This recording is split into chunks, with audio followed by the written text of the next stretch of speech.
I may have told this story before.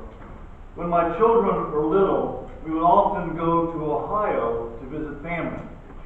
One summer, when we were there, we decided to visit the Air Force Museum at Wright-Patterson Air Force Base. Now, growing up, we would often visit this museum located at the base where my dad worked, so I was excited about letting my kids visit that place as well. Now, if you've never been there before, this is a great museum that traces the history of flight from man's early attempts and dreams all the way to the latest in fighter jets as well as space travel. If you like aviation in any form, it is the place to go.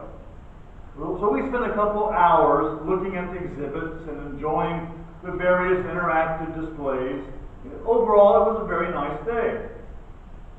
On the way out, my oldest daughter, Gypsy, who was probably about 10 years old at the time, saw a survey card for the museum, so she stopped to fill it out. This is what she wrote. She said, "I like everything here except for the airplanes."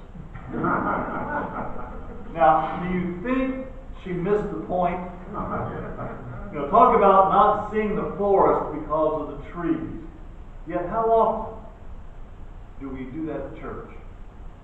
We like the idea of church.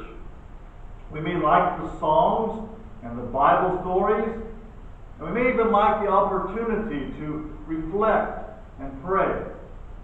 The problem is, sometimes we don't like the people at church. May I suggest, if we don't like the people at church, we're missing the whole point of going to church. You see, we can pray in our room. We can sing songs of praise in our car. We can worship anywhere. None of those things require other people. That's why we have church. Because we need each other. So to not like or be able to get along with others at church is actually kind of upsetting to God. God's displeasure with the church is our lack of love for one another, Francis Chan said. And when people see the love for others in the church, it will be magnetic. They won't be able to resist it. Church growth won't be a program or a strategy. Instead, it'll be organic. Chan said people will say, "Wow, you should gather with those people. You should see the way they care about each other." It's fascinating. No matter how much you might think you prefer to be alone. And some of us, especially if you're more introverted, like the time to be by ourselves to recharge. But no matter how much you might like that, the truth is we all want community. I have seen it in church camp when peers get together and spend all their time together for a week and how close they become. I have seen it in community theater when you spend so much time together, a bond forms and community happens. You see, God hardwired us to need others. We forget how much we need each other at church, and at best we ignore each other, and at worst we tear each other down. You know what really drives people away from church? It's not really the music or the preaching or even the theology or doctrine. What drives people away from church is the lack of caring for and loving each other. The attitude we often lack is called hospitality.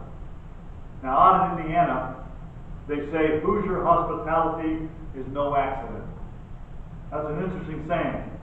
And as far as I can tell, it was coined by some ad executive from the Visitors Convention years ago. It suggests an attitude of welcoming and taking care of the needs of others. And hospitality, you see, does not just happen. It has to be planned. It has to be thought out. It has to be worked. Can people say about us, Sterling Park Christian Church's hospitality is no accident? You know, we have a monthly fellowship meal, and when the visitor shows up, we usually surround him or her to welcome them. Those things are a start. But is our hospitality such that people will say, wow, you should gather with these people. You should see the way they care about each other. It's fascinating. In the Jewish culture of the Bible, you were expected to open your home to strangers and to feed them a meal and give them a place to stay. The Greek society of the first century saw hospitality as essential, and those who could were expected to take care not only of giving them a meal and a place to sleep, but to take care of all the needs of guests. Interestingly, the word hospital is derived from hospitable, because a hospital is a place to be healed and taken care of. That's what hospitality is about. To heal each other, to take care of each other. Well, that puts a whole different spin on what the church does. Now, don't get me wrong. I love our monthly dinners, and I love church picnics, but those things are only the window dressing of who we are and what we're to be about.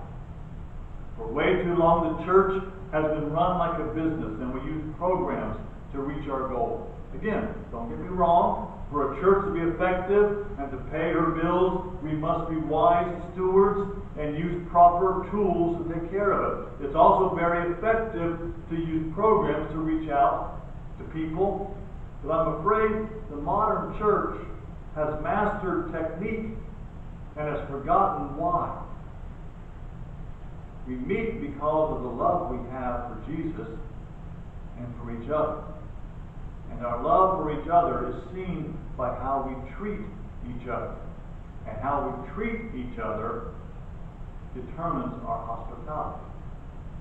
So the question is our hospitality accidental or is it intentional? Our text this morning is 3 John. In this short letter, a postcard really, John reminds us what we are to be about. If you have your Bibles, follow along as I read 3 John. The elder, to my dear friend Gaius, whom I love in the truth. Dear friend, I pray that you may enjoy good health, and that all may go well with you, even as your soul is getting along well. It gave me great joy when some believers came and testified about your faithfulness to the truth, telling how you continue to walk in it. I have no greater joy than to hear that my children are walking in the truth. Dear friend, you are faithful in what you are doing for the brothers, even though they are strangers to you. They have told the church about your love. Please send them on their way in a manner that honors God. It was for the sake of the name that they went out, receiving no help from the pagans. We ought therefore to show hospitality to such people, so we may work together for the truth. I wrote to the church, but the Diotrephes, who loves to be first, will not welcome us. So when I come, I will call attention to what he is doing, spreading malicious nonsense about us. Not satisfied with that, he even refuses to welcome other believers. He also stops those who want to do so and puts them out of the church. Dear friend, do not imitate what is evil, but what is good. Anyone who does what is good is from God. Anyone who does what is evil has not seen God.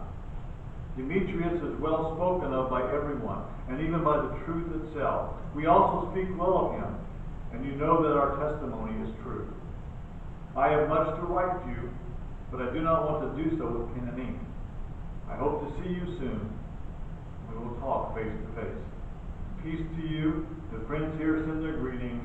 Greet the friends there by name. Now, although 2 John has one less verse than 3 John, 3 John has the least amount of words, 219 words, compared to the 245 from 2 John. So that makes 3 John the shortest book of the Bible. And like he did in 2 John, John identifies himself as the elder. Again, I think the title refers to his age rather than the office, because he was an apostle, and there was no reason for him to be an elder also. John is writing to Gaius, encouraging him to be hospitable, and he uses a good and bad example to make his point. Now, there's a person named Gaius who's mentioned 4 other times in the New Testament. It's not clear if this is the same Gaius, but the references all fit the same character. In 1 Corinthians chapter 1, verse 14, Paul says he baptized Gaius. In Acts chapter 19, verse 29, we learn that Gaius was seized by the authorities during the riot at Ephesus. In Acts chapter 20, verse 4, we read how Gaius was one of Paul's traveling companions. But the most interesting verse is Romans chapter 16, verse 23, because it plays right into the theme of 3 John. Romans 16:23 says, Gaius, whose hospitality I and the whole church here enjoy, send you his greetings. So Gaius had some kind of leadership role in the church. Many speculate that he was a preacher or a missionary. John writes to Gaius because of an ongoing problem with a man named Diotrephes. Although it's a little unclear how Gaius and Diotrephes knew each other, the assumption is they did. Many believe Gaius was serving at a church, and Diotrephes was at another church nearby that Gaius was familiar with. John had written to the church where Diotrephes was, although that letter has been lost to us. And verse 9 tells us Diotrephes would not listen. Perhaps Diotrephes was a leader and had basically grabbed power and was ruling the congregation as he saw fit. The specific charge is that he will not listen to John. Now that may seem more like a personality clash. Unless you remember, John was an apostle. And John spoke with the authority of God. The closest we could come to that same scenario today would be to reject the teachings of the Bible and do whatever we want to do. Apparently, John was not asking Gaius to confront Diotrephes, but just using him as an example of a bad leader, as someone who did not practice hospitality, and as someone who hurt the church.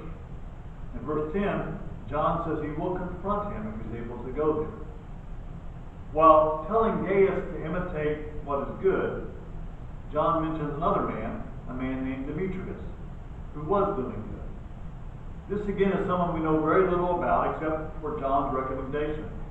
Now most believe he was a traveling evangelist, one of the kind of people Diotrephes would not be hospitable to. Demetrius probably was the one who brought this letter to Gaius, making the writing more of a letter of recommendation or introduction than anything else. Lost to history is if John was able to go and confront Diotrephes, but since the letter was written toward the end of John's long life, he may not have been able to. So in a sense, John's final instructions to the church are simple. Look at verse 11 again. Dear friend, do not imitate what is evil, but what is good. Anyone who does what is good is from God. Anyone who does what is evil has not seen God. Simple, isn't it? Of all the great truths of Scripture, of all the deep theology, of all the important doctrine, John chose to leave us with this simple statement. Do what is good. Do what is good. When my son, J.D., was younger, I would always tell him the same thing before he went out somewhere. I would always say, be good. That covers everything, doesn't it? This morning, John is reminding us, be good. Now, throughout John's 3 letters, the apostle had constantly harped on the same thing. Remember, he talks about it more than anybody else in the Bible. Love one another. Love one another. The question is, how do we love one another? Well, John has touched on a few things in his writing, but this final instruction, to be good, to be hospitable, stands out because the effects of hospitality go beyond the moment and can affect our whole lives. Now, there are all kinds of ways to show hospitality. We are limited only by our creativity and only by our imagination. You see, when hospitality happens by accident, it's nice, a nice little surprise, but how much better it would be if we made a conscious decision to be hospitable to those we meet. So let me wrap up the sermon with 3 practical ways we can all show hospitality. First, welcome everyone. Welcome everyone. You know, it's easy to love and welcome those that we like, or those that we can receive something from, and to love those who are like us, look like us, the same age group, the same color of skin, the same economic background. It's easy to love those people, but what about those who are different? What about those who can't really give us something? What about those who are different looking, from a different economic status than we are? Years ago, an elder told me we should try to find people from other churches to join ours. That was his idea of evangelism. Well, not only is the thought a lazy thought, get people who already believe like we do and we can just quickly plug them into an area of service, but it was not very welcoming. After all, we don't want to be bothered with the messy work of teaching, training, and discipling free people. As a small church, we need to be aware of this, because as we begin to grow, things will change.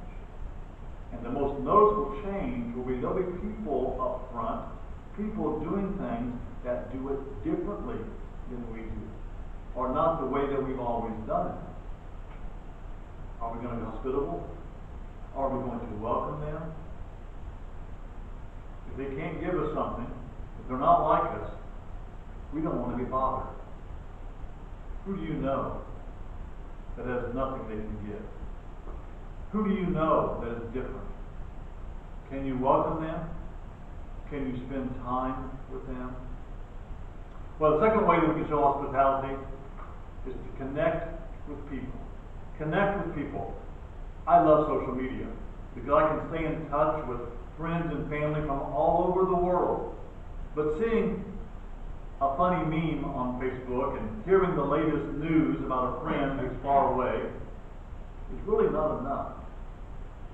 Studies have shown that babies who do not receive regular physical contact, eye-to-eye communication, and touch, suffer mentally and physically. This need to be connected remains with us as adults. Who do you connect with? Who will you connect with this week? Who will you actually sit and talk with? Who will you actually touch this week? Finally, pay attention to others. Pay attention to others. Everyone has a tendency to live within ourselves. Maybe we've been hurt, and so we are afraid to open up. Or maybe we don't want to be laughed at, and so we withdraw into ourselves. In addition to my role as assistant director for our community theater production of Beauty and the Beast, I have also a very small role in the play as a narrator. If you come in late, you won't hear it because it's at the very beginning and only lasts for a couple minutes, and that's it. And I'm not seen on stage. I'm behind the curtains. You can't see me. All you can do is hear me. And actually, the reality is, if they would cut that part and just start with the first number, it would not change the story at all. Yet, I've been amazed at how the other actors have stopped me to tell me good job after I've done my part. It's not meaningless, but a very small, minor role. That's what paying attention is about, you see. Taking time out of your busy day to stop, to look around, to show kindness to others, to say something nice about someone else, to lift someone else up. That's how you pay attention to others. You can't say something nice about someone else unless you pay attention to them and see what they're doing. If you would do that, you're paying attention to them. Look around today. Look around this week. Who do you see? How can you show hospitality to others?